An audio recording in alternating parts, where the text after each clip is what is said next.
Good afternoon, friends. We are going to talk about communication, which is an imperative in every walk of life.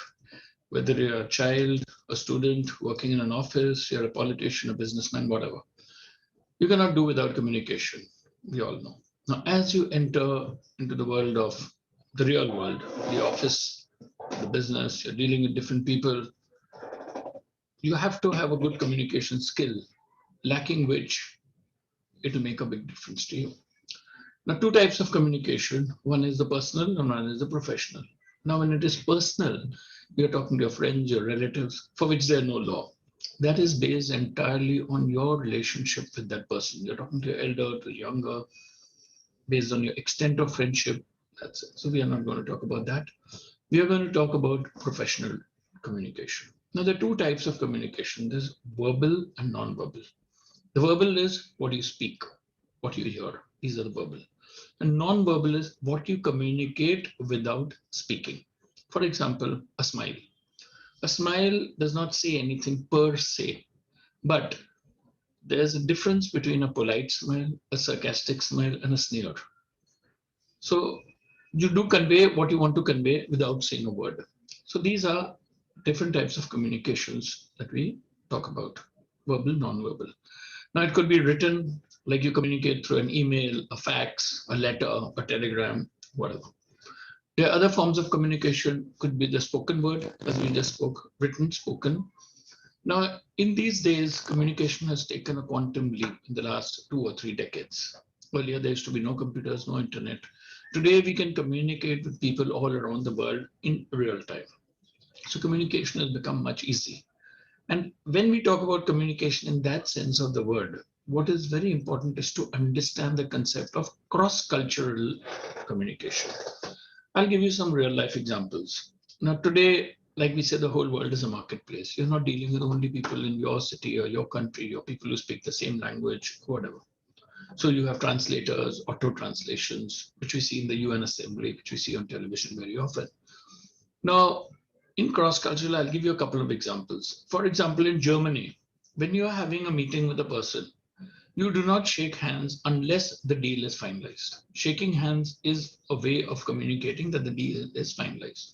Whereas we in India, we would shake hands with just about anybody. When we say hello, we say goodbye, we greet somebody, but there's a personal official. We take it very casually. But if you are dealing with a German person, you do not shake hands unless the deal is qualified. Another way of communication is in Korea. In Korea, at the end of a business meeting, people drink.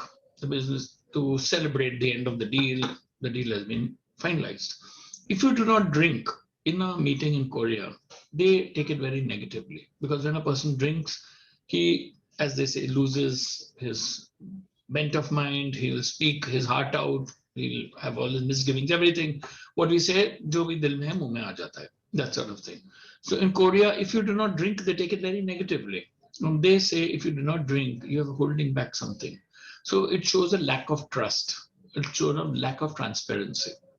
A place like India, we casually ask people, how's your family? But you dare not do that in Saudi Arabia. You cannot ask this question because people say you're dealing with me. Why do you want to know anything about my family?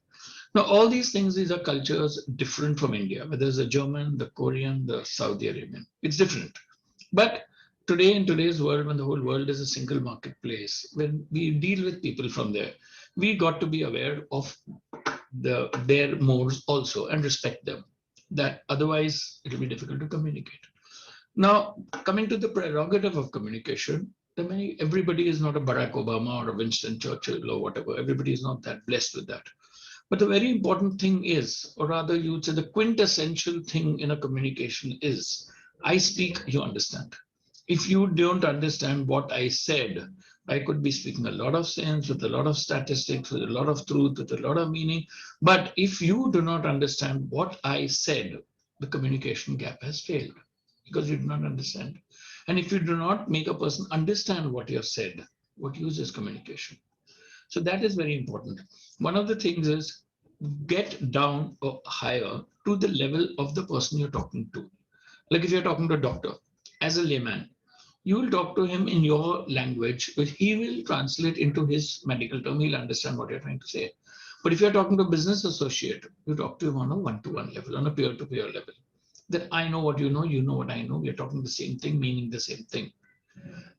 This is one. Another thing, a medium is very important. Of course, you have these things like the translators today, like in the UN General Assembly, you speak in any language and it is automatically translated into the language of the person hearing. But that is not a facility available everywhere. So very often we have these common usage things. A very important thing is, of course, having a common language. If we both speak English or Hindi or Marathi or Gujarati or whatever, we can easily understand each other. But then there's certain business ethics, certain business rules, business modes that are made, which you speak in that language. That'll be a little detailed stuff. The 5G coming is moving in that direction, and we believe Japanese have already gone into the 7G thing. When today you'll be, say, sending a WhatsApp message in a particular language, a person across the world is reading in another language. Of course, that is far down the line. We do not know it. But in the few minutes that I've spoken to you, I have highlighted the benefit, or rather the importance of communication. Without communication, you cannot survive, neither in your personal life nor in your business life. And very importantly, the man who succeeds, the best marketer, the best seller of whatever he is selling, you sell an idea. For that, you need excellent communication, backed by the knowledge of what you are speaking. I could not speak in the air.